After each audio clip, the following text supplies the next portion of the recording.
आप वो सफलताएं प्राप्त करो। रीढ़ तो अपने हाथ में है, मुट्ठी में है, तय कर लो, ये तो कहीं जाएगा ही नहीं।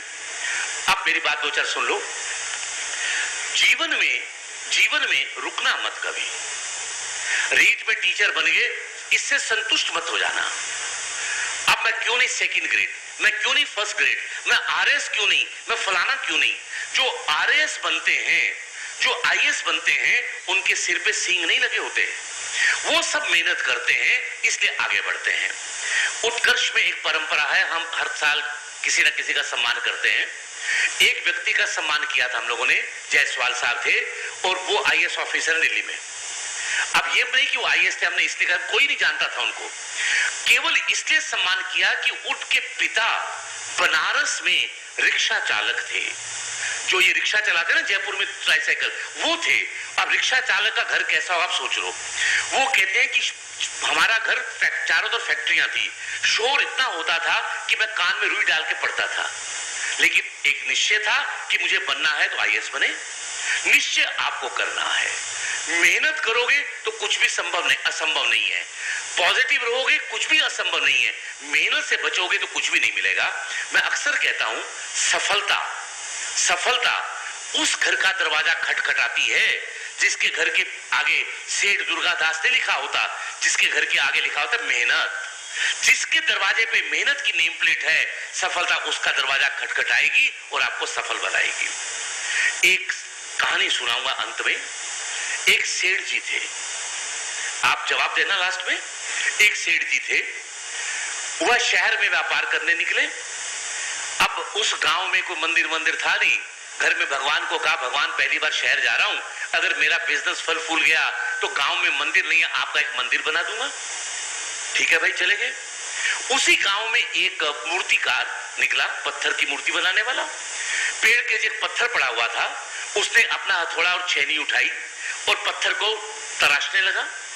उस पत्थर ने कहा कि भैया तुम क्या कर रहे हो, कि तुम्हें तराशूंगा, मारूंगा और तुम्हारा सुंदर रूप बना दूंगा, तुम बेकार पड़े हुए हो। उस पत्थर ने कहा, मुझे कष्ट झेलने की आदत नहीं है, मैं तो आराम पसंद व्यक्ति हूं, सो रहा हूं आराम से पेड़ के नीचे, मुझे सोने दो, अपना काम करो, मैं जिस रूप में हूं सही हूं।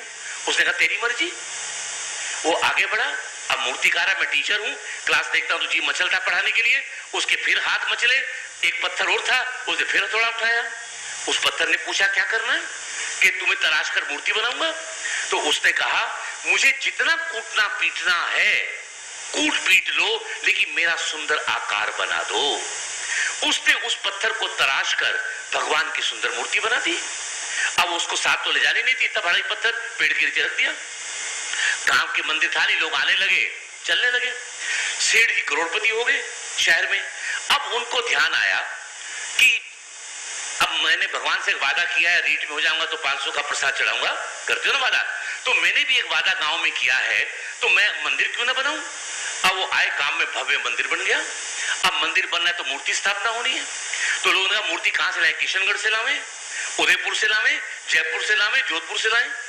एक गांव वाला बोला, कहीं जाने की जरूरत नहीं है यार, अपने गांव के पेड़ के नीचे कितनी सुंदर मूर्ति पड़ी हुई है, उसी को ले आओ। गांव वालों ने कहा बात तो सही है। उस मूर्ति की पूजा हुई, विधि विधान जो अपन करते हैं, पूजा करके उस मूर्ति को स्थापित कर दिया गया। अब जब मूर्ति स्थापित हो गई तो माला चढ़ने लगी, आरती होने लगी, प्रसाद रोज नए नए तरह की मिठाई चढ़ने लगी। अब हिंदू संस्कृति में हम लोग जब मंदिर जाते हैं तो एक नारियल भी लेकर जाते हैं। अब लोग नारियल लाने लगे। जब नारियल लाने लगे तो समस्या आई, इस नारियल को फोड़ेंगे कहां। तो किसी ने कहा वो एक पत्थर बेकार पड़ा हुआ है, उसको मंदिर के दरवाजे पर रख दो, ताकि उस पर नारियल फोड़कर भगवान को चढ़ा देंगे। बेटा, पहला पत्थर वो था जिसने कष्ट को झेला, जिसने उस पीड़ा को सहा, वो तो जिंदगी भर पूजा जाता रहा, और जिसने एक बार कष्ट को मना कर दिया वो जिंदगी भर नारियल की ठोकर खाता रहा। आज तय करके जाना मेरी क्लास में, आपको पहला पत्थर बनना है कि दूसरा। समझ में आ गया। और उस दूसरे पत्थर का एक ही तरीका है, हार्ड वर्क। Hard work. आपको किसी को कोई दिक्कत हो, कभी भी आप मेरे से संपर्क करें, मेरे दरवाजे विद्यार्थियों के लिए हमेशा खुले हैं। कई दिक्कत हो आप जरूर मिले। जोधपुर के बाहर के बच्चे तो बाहर चले जाएंगे, लेकिन ऐसा नहीं है, दुनिया बहुत छोटी है। अपनी मुलाकात कहीं ना कहीं फिर होगी। जोधपुर के बच्चे तो टकराई जाते हैं। मैं हर बैच को एक विश करके जाता हूं, भगवान पता नहीं पूरी करेगा कि नहीं, मैं नहीं जानता। मेरी एक ये कहने के लिए औपचारिकता मत समझना कि मैं केवल औपचारिकता के लिए कह रहा हूं। मेरे दिल की इच्छा है कि अपनी अगली मुलाकात हो तो आरपीएससी में हो, जोधपुर के शहर की गलियों में नहीं, आरपीएससी में हो, जहां आप आरएस का इंटरव्यू देने के लिए आओ और मैं लेने के लिए आऊं। तब लगेगा कि मेरे विद्यार्थी किसी मुकाम पर पहुंचे, वहां मैं आपको देखकर चौंकूं, आप मुझे देखकर चौंको कि सर आप, मैं कहूंगा अरे आप, वो मुलाकात हो तो जीवन का असली मजा उसी में है। आप सबको बहुत बहुत शुभकामनाएं और धन्यवाद, बहुत बहुत।